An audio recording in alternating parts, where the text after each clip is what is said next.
আজি মই উপস্থিত হৈছোহি চৰাইদেউ জিলাৰ ৰাইডিঙিয়া গাঁৱত আৰু এটা অতিকৈ দৰিদ্ৰ পৰিয়ালৰ ঘৰত আমি উপস্থিত হৈছোহি আৰু এটা দুৰ্ভগীয়া পৰিয়ালৰ আচলতে কৰুণ কাহিনী আজি এনিভাৰ 24 দৰ্শকসকলৰ আগত দাঙি ধৰিম।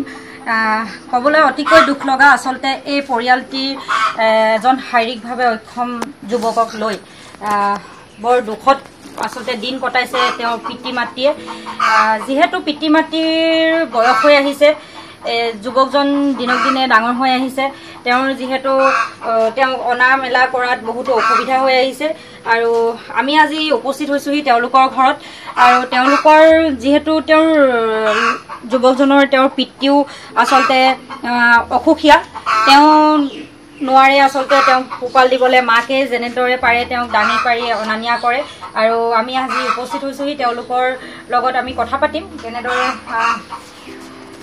বাইদেউ নমস্কাৰ। নমস্কাৰ বাইদেউ।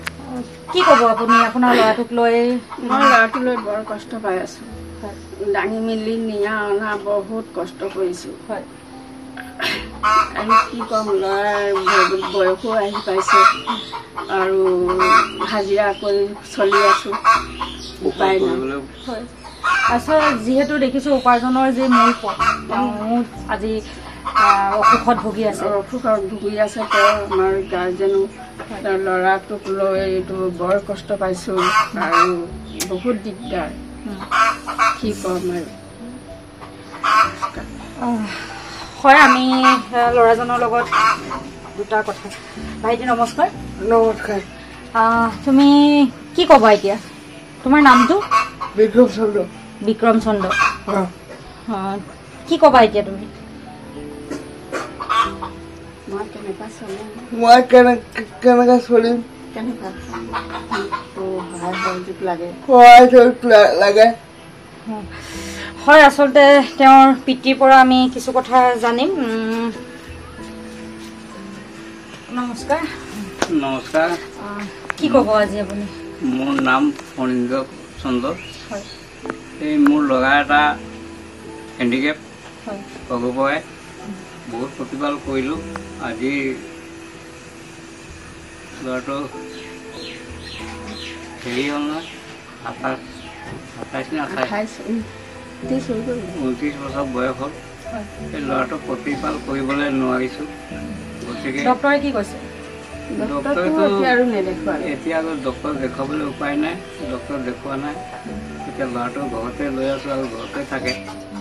এই উঠা বহা কৰে, কিন্তু তাক ধৰি উঠাব লাগে, ধৰি বহাব লাগে, ধৰি বাহিৰত ওলাব লাগে, কিন্তু এইখিনি কৰিবলৈ অক্ষম হৈছোঁ আমি। কিন্তু আমাৰ ল'ৰাটো কেনেকুৱা কি প্ৰতিপাল দিম, এইটোৱে আমাৰ টেনশ্যন দিনে ৰাতিয়ে। কি ক'ব এতিয়া আপুনি? এতিয়া মোৰো অসুখ। আজি 2.5 বছৰৰ পৰা বহুত টকা পইচা ভাঙিলোঁ। ভাঙি পেলাই এতিয়া আৰু একো হেৰি নাপালোঁ। তাৰপিছত এই হেৰি আমাৰ বিধায়কক এই ডকুমেণ্টছবিলাক জমা দিছিলোঁ। তেওঁ জমা দি লোৱাৰ পিছত 10,000 টকা চেক এখন আহিলে, সেইখনো ভুল। তাৰপিছত এই চেকখন যিদিনাখন আনিবলৈ গ'লোঁ, সেইখন ভুল চাই পেলাই তেওঁক লগে লগে চমজাই দিলোঁ, ছাৰ এইখন আখৰ ভুল আছে, মোৰ নামটো ভুল লিখিলে। তেতিয়া ছাৰে ক'লে যে এইটো 4-5 দিনৰ ভিতৰত বা এসপ্তাহৰ ভিতৰত আহি যাব কৈ চেকখন লৈ গ'ল। কিন্তু চেকখন আজিলৈকে অহা একো খা খবৰ নাই। 1 বছৰ পাৰ হৈ গ'ল।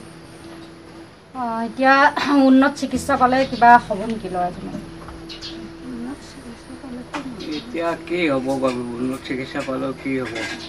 এতিয়া ল'ৰাটো এতিয়া আৰু 27 বছৰ বয়স হৈ গ'ল আৰু দৰৱে কাম কৰিব জানো।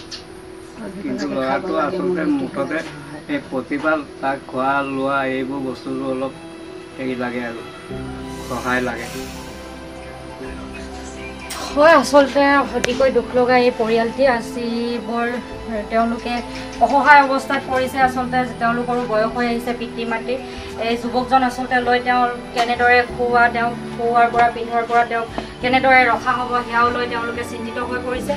আৰু যদি কোনোবাই তেওঁক সহায় কৰে, হয়তো তেওঁলোকৰ যিহেতু হাজিৰা কৰি তেওঁলোকে দিন হাজিৰা কৰি চলিবলগীয়া যিজন মূল ব্যক্তি আছিলে তেওঁ আজি অসুখত 2-2.5 বছৰে তেওঁ অসুখত ভুগি আছে আৰু সেইকাৰণে তেওঁলোকৰ আৰ্থিক অৱস্থাটো অতিকৈ ঠুনুকাৰ বাবে তেওঁলোকে হয়তো তেওঁ উচ্চ চিকিৎসাৰ বাবে তেওঁক নিব পৰা সক্ষম হোৱা নাই আৰু যদিহে কোনো ব্যক্তিয়ে তেওঁক চাগে সহায় কৰে, এই দৰিদ্ৰ পৰিয়ালটিক যদি কোনোবাই চকু মেলি চায় হয়তো এই পৰিয়ালটি যথেষ্ট উপকৃত হ'ব। আৰু চৰাইদেউৰ পৰা মই পৰিস্মিতা ফুকন, এনি ভাৰত 24।